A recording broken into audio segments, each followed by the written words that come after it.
And it looked like Kennedy Carter has finally broken her silence about this Caitlin Clark situation. Kennedy Carter didn't just break her silence, she detonated it. Just days before WNBA training camps opened, the former top scorer sat down for an interview that has left fans stunned as her own career is hanging by a thread. Kennedy Carter just jumped out the window and justified an assault on Caitlin Clark. In a league built on grit, growth, and professionalism, Carter's timing couldn't be more explosive. The question isn't just what she said, it's why she said it now, after nearly a year of silence and controversy. This wasn't a simple clearing the air moment. It was a calculated attempt to rewrite the past, a desperate play for redemption, but one that might have backfired harder than anyone expected.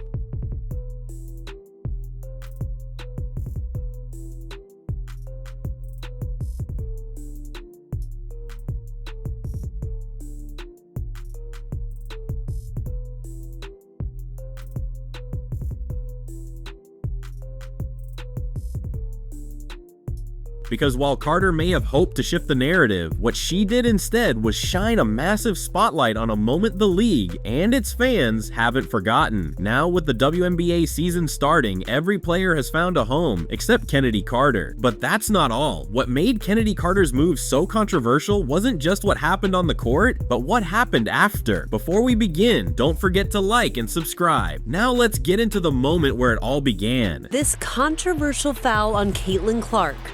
Unnecessary. Clark's Indiana Fever taking on the Chicago Sky on Saturday.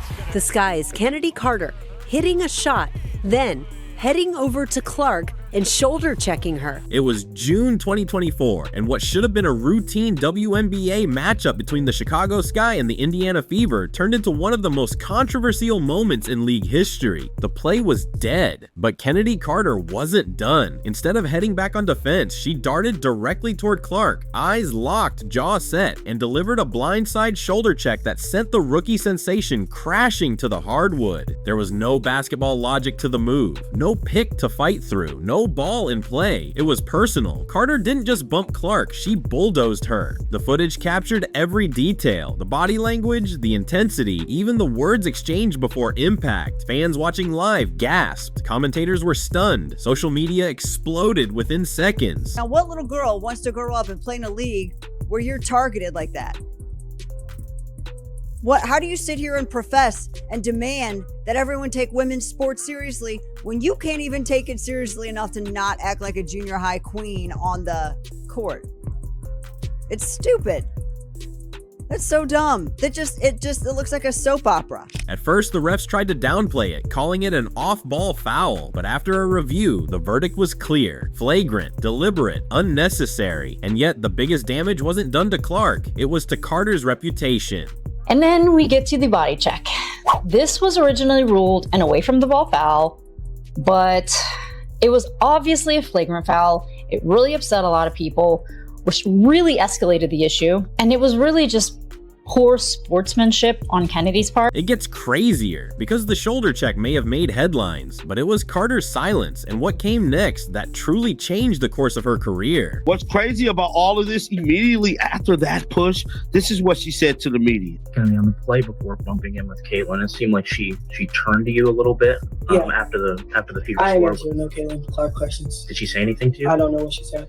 What'd you say to her? I didn't say anything. In the months following that viral shoulder check, Kennedy Carter became one of the most talked about names in women's basketball, but not for her stats. Despite averaging 17 points per game and showcasing undeniable offensive talent, Carter didn't receive a single offer as free agency opened. No training camp invites, no workouts, nothing but silence. I said Kennedy Carter wasn't going to make a WNBA roster.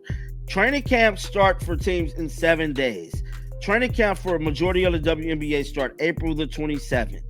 Kennedy Carter is not on any WNBA roster.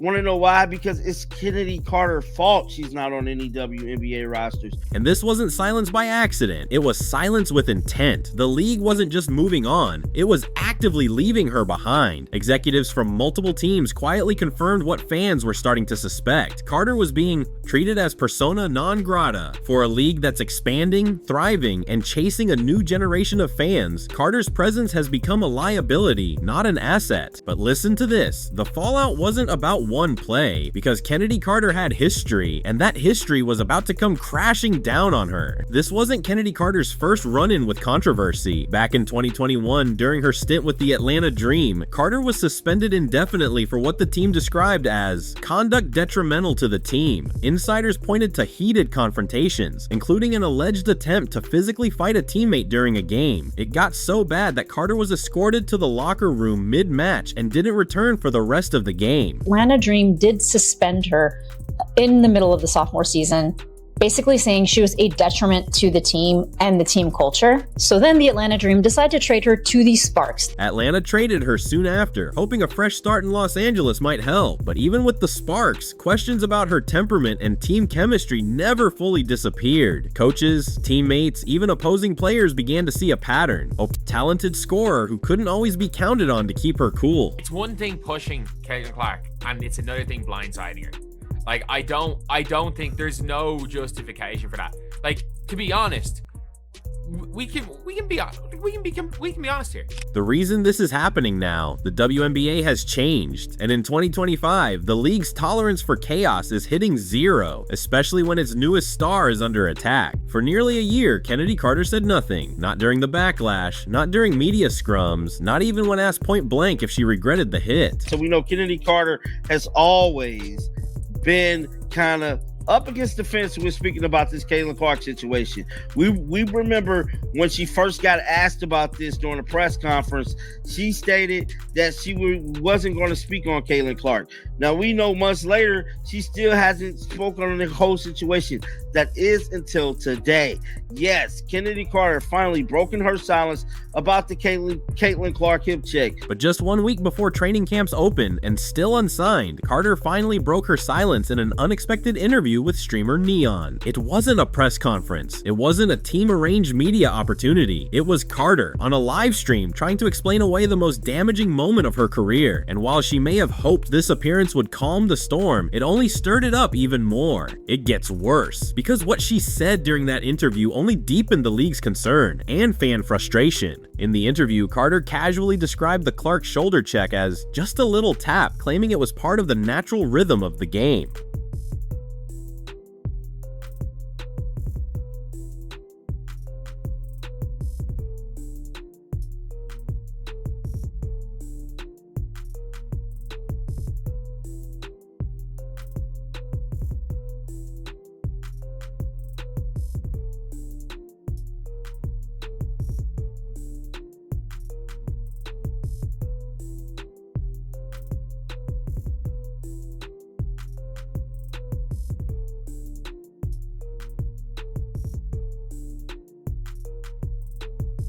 She even suggested she might have been elbowed first, though no video supports that. Then she doubled down, saying it was just her way of sending Clark a message. "I'm here," as she put it.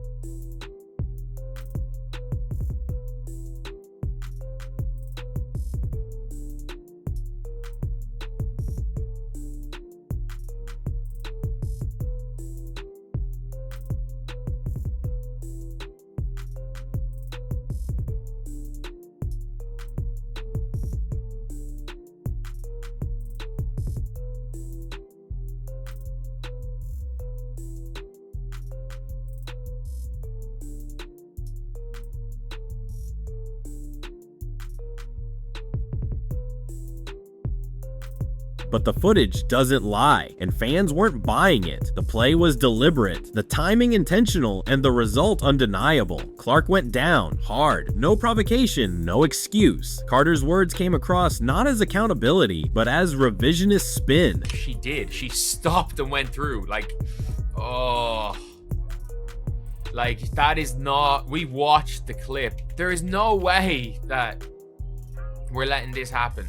Like, saying that it was nothing. Like this is not just a tap. The internet responded with brutal honesty. Thousands of comments labeled it a damage control disaster, and basketball analysts began dissecting her every word. Her attempt to shift the narrative only confirmed what teams feared. She still didn't get it. This is crazy, and this changes everything, because all this time we've been waiting on Kennedy Carter to take responsibility for what she did to Caitlin Clark. It shows me, I ain't even got to watch all this footage right here, but I am going to look at it. But it's showing me right now that she still is not taking responsibility for her actions. She's finna blame this whole situation on Caitlin Clark supposedly talking smack to her.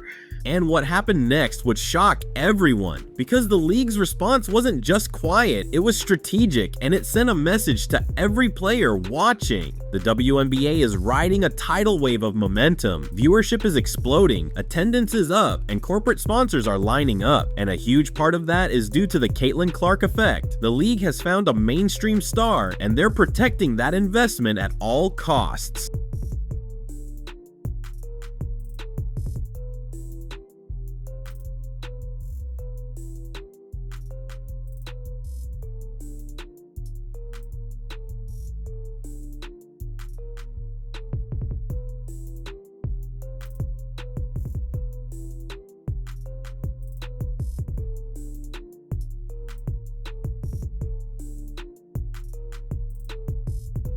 Tipping point for upcoming policy changes around player conduct. The message is clear: star power will be protected and off-court drama won't be tolerated, not when the whole world is watching. But here's the twist: Carter's image crisis wasn't just about Caitlin Clark, it was about every locker room she walked into. An anonymous WNBA executive put it bluntly: "We wouldn't touch her with a 10-foot pole." That's not a comment about basketball, that's a verdict on her character, culture, and trust. Even with elite scoring ability, Carter's name had become radioactive.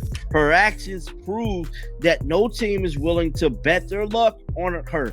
Now, granted, she's a dominant scorer, excellent basketball player in certain aspects of the game, but her behavior on and off the court is making it look real shady for her to get picked up by a team. And just when it couldn't get more desperate, Carter made one last pivot, a dramatic shift in how she spoke about the one player she once dismissed. In her interview, Carter suddenly called Caitlin Clark a great player, even comparing her to LeBron James. Just months earlier, she questioned what Clark brought to the game besides three-point shooting. So what changed? This is her pretty much begging for a team to pick her up. Oh, it's just part of basketball. That's not part of basketball, bro. What you did to Caitlin Clark, you can't justify that assault.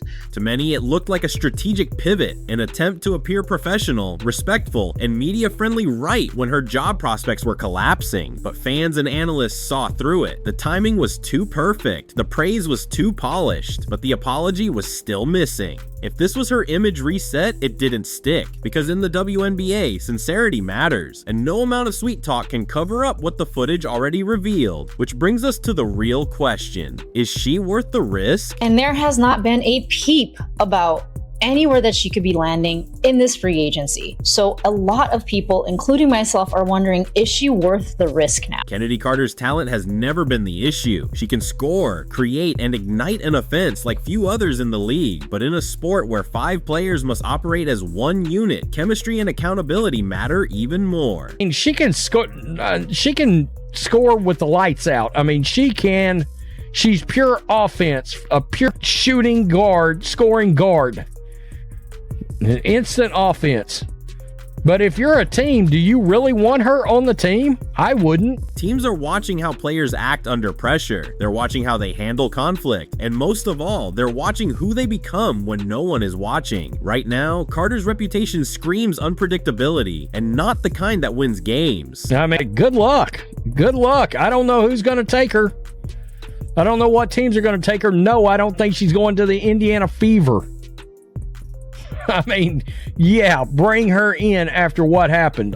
Not a single WNBA franchise extended her a qualifying offer. Not one invited her to camp. Not even a whisper of interest has surfaced. That silence, that's not a coincidence. That's a conviction. To an extent, like you can criticize, especially on the court, when somebody 100% cheap shots your favorite player. Like, there's a level of going at it. We all know with Kennedy Carter it went way too far. Like, we can be honest here, it did go way too far for Kennedy.